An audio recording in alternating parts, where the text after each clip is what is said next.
Welcome back to Daria Piano and to my mini-series about playing chords and the techniques that you can use to help yourself practice. I give you a little summary in the first chapter, but here is going to be more focus on one of the challenges that it presents. This one is very, very important. It's called voicing a chord. And this is the technique that gives your chord shape in different shades, different colors, where you can manipulate different fingers to express different things within the same chord, even if they strike at the same time. It's really, really cool to understand. And I will show you some examples of how to do it. Just for you to understand what I mean by voicing, if some of you are not familiar with that term, if imagine you have three or more people singing in a choir, let's say this is sung, not played, then each of people has a voice, right? And 4 voices. Same thing with a finger. You assign each finger a voice. So these are 5 voices, and 1 or more fingers can be more dominant. Maybe they have the melody line, maybe the pinky needs to be more dominant. Or maybe the 4-finger, or maybe the 3, 2 or 1. So I'm still playing all notes. It's easier to hear in the 3-note chord, let's say this. Thumb, more important than 3, than 5.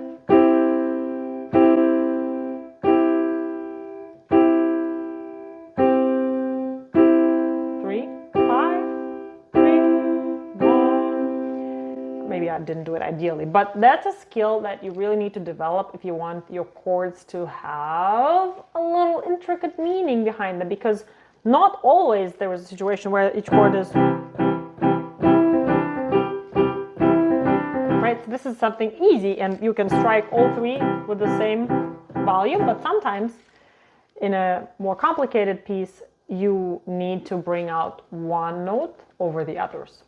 So we will cover that. A good example of chords that need to be voiced is here in the Ravel Pavane, and he has this beautiful moment where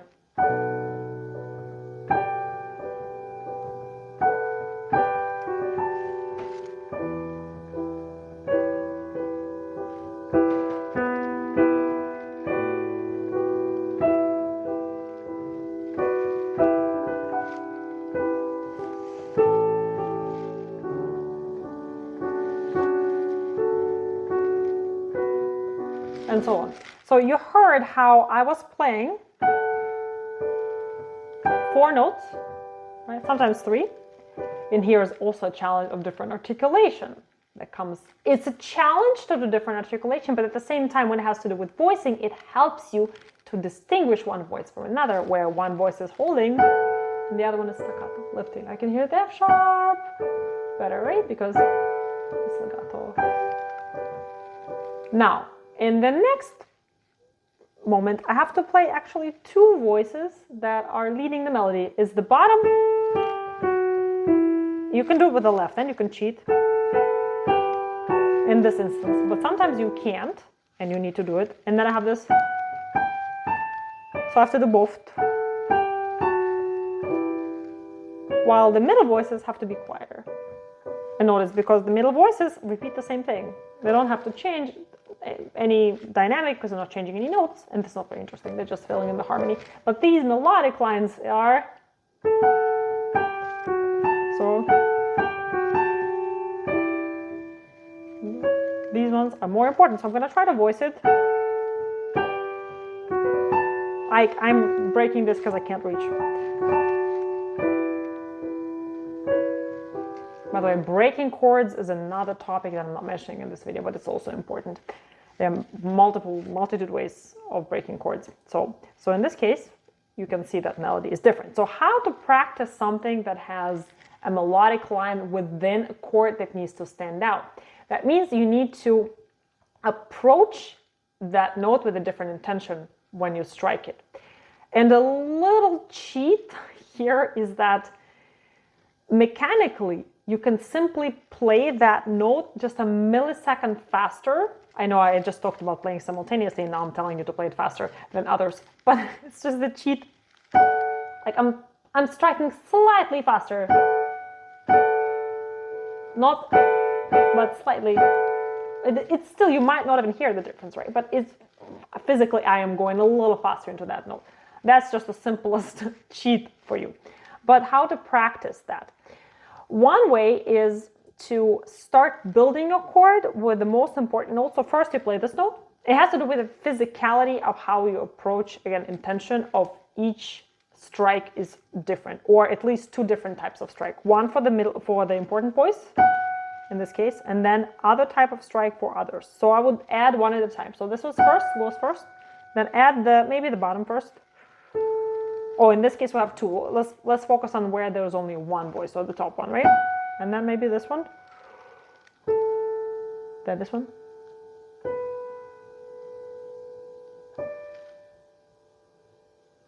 On the digital piano it disappears kind of quickly, but a little louder. So 2 is a little too loud.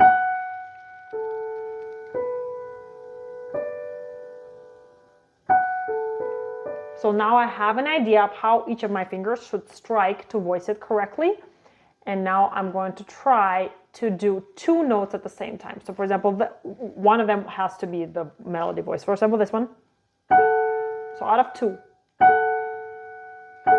And how do I do it? I simply have to put a little bit more weight on that finger. Slightly shift the weight, right? And then now let's try with these 2. Now these 2. So I tried all the combinations. Now I can do 3 at a time. Now this, or you can do these 3. And the trick is, the farther away the fingers are from each other, the easier it is to set them apart in sound. For example, for these 2 fingers, it's easier to control how different they are. And for these 2, it's a little harder, and especially harder for these 2, because they're very close to each other.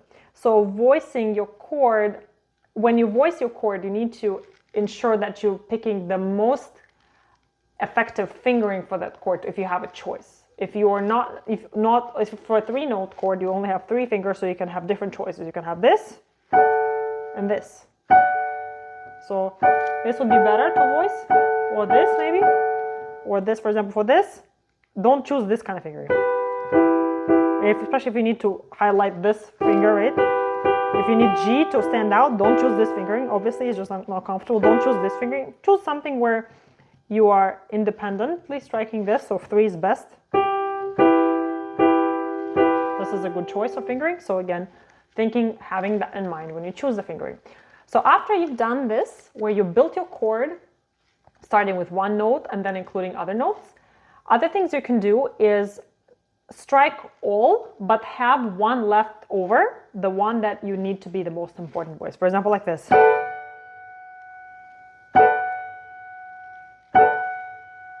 Right? So you're already thinking, in a most simplistic term, you are thinking this is forte and this is piano. Just as simple as that. How would you need to strike this to be forte and this to be piano, right? And if I need to do 2 at the same time, so for this one,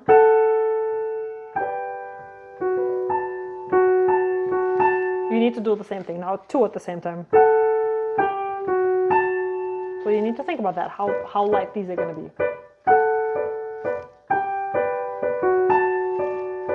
Having different articulation also really helps. For example, practicing like this, and then whatever voice you need to stand out, if it's this, or like I said, striking, leaving 1. There was one more exercise that you can practice to improve your voicing. Let's use the left hand. Is actually the cluster exercise, where you play 5 keys next to each other, and each time you strike, you try to make a finger, one of them, stand out more than others. So we're gonna have like this. I'm practicing 1 right now. Now 2. Now 3. Now 4. Now 5. Same right hand can do. It's not easy. You get used to it. Now 2. Now 3. Now 4.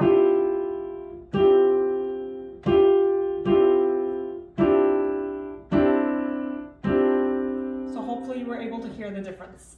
This is an exercise that's really cool and can help you improve the intention of each finger. So that should give you enough to work with for voicing. And again, I'm just scratching the surface a little bit, but again, it's a short video, so I can't really make it in too much depth about everything. Thanks so much for watching, and I'll see you in the next video.